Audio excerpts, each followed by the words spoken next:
So she got a couple of guys and went back up to the deck and woke me up.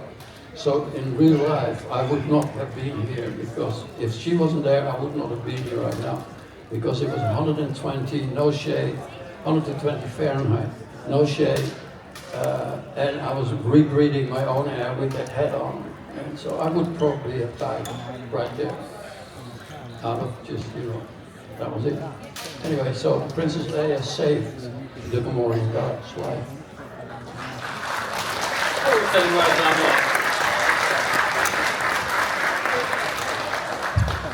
I heard a story that back in the days, your daughter came home from school saying, "Dad, you're famous."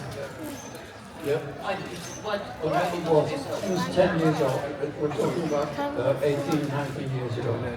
She was 10 years old and going to school, and I kept one of the masks, the stormtrooper mask, and she used to take that one for show and tell to school. So one day she comes back home and she goes like, "Daddy," and I go like, "Yeah, what?" She goes like, "You're famous." And "What are you talking about?" And she goes like, "Well, there's a kid in school and he has a book about Star Wars and you're in it as one of the people who played Boba Fett." And I said, "Boba Fett? Who is Boba Fett?" And then she showed me the picture actually that I have on my table. And I went like, "Oh yeah, I remember putting that costume on, but I played 5 more roles in the same movie."